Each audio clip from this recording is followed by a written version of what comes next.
Now basically there's two types of whores. The first is the type that you see dressed up every night at the bar.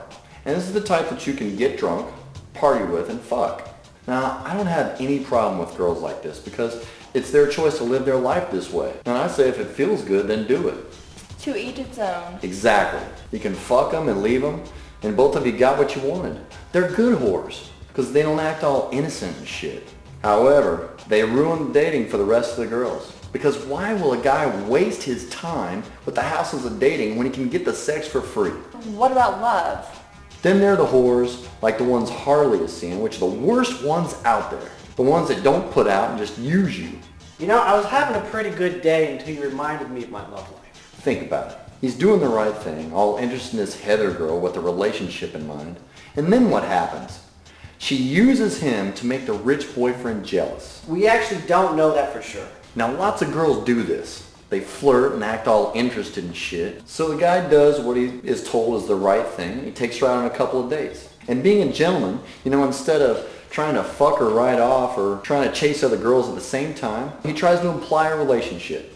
Then she gets all freaked out and says, I just want to be friends. Look, you just want to be friends, and why don't you fucking buy your own dinner, bitch? So I take it some girl used you. Of course. Anytime you try to be the nice guy, you just get used. And that's why so many guys are assholes and just use girls for sex. The reason we act so forward and shit is just to see if we're wasting our time or not. Think about it. If you go for love and it doesn't work out, you get all heartbroken and moping around dead to the world like Harley over here.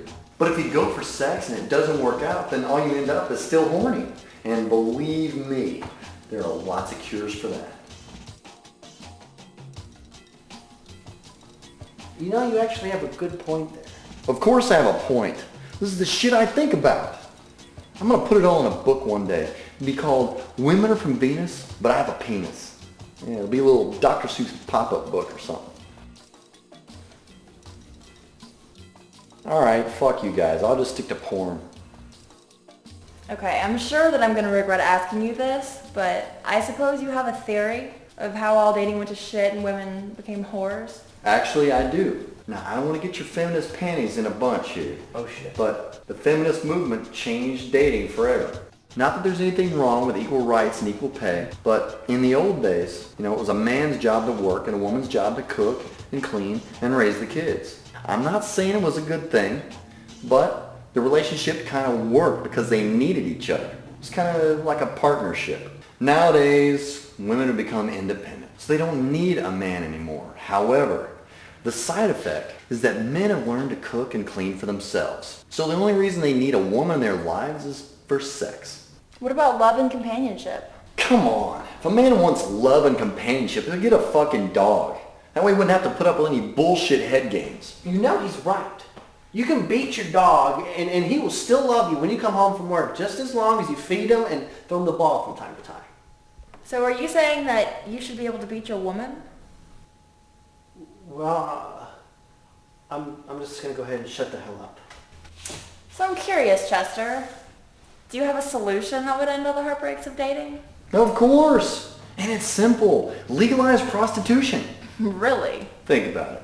Women's biggest complaint about men is that they use them for sex. Believe me, sister, a guy's not going to waste his time and money on dating a girl that can go spend his money on a prostitute. So, if the guy is willing to spend his money to date a girl, then the girl will know it's probably because he's actually looking for love. Plus, men's biggest complaint is that women use them for money. So if a girl starts playing games and gives him a kiss of fucking death and calls him a fucking friend, then he can just go buy himself some sex and not be heartbroken.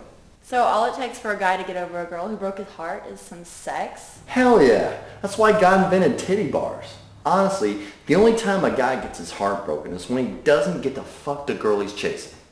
If a guy gets dumped by a chick, it's really not that big a deal as long as he got to fuck her, because now he gets to pork someone new. But if she dumps him before he gets some ass, then he feels all rejected and hurt. Just like Harley. I don't know what you're talking about. Oh, come on. You know you can't stand the fact that Heather chose to suck that rich yuppie's dick instead of yours. You know, I was interested in her for more than just sex. Yeah, but if you would have fucked her, then it wouldn't really matter that she's going back to rich dick because you would have gotten to see her naked, and every time she kisses him, he'd get to taste your cock. which is basically all that matters. You would have won. So it's true. All guys care about is sex. Yes. Well, for the most part. I mean, I'm sure that at some point guys mature and want to settle down, but that doesn't happen until we get older. Actually, there are some guys out there that want a relationship, but girls don't like nice guys. They want assholes who they think they can change, even though they never will. It's kind of that catch-22 of dating, but it's a good thing. I mean, think about it. If men and women got along and all relationships worked out, there'd be a lot less art created in the world, and nobody'd have anything good to talk about.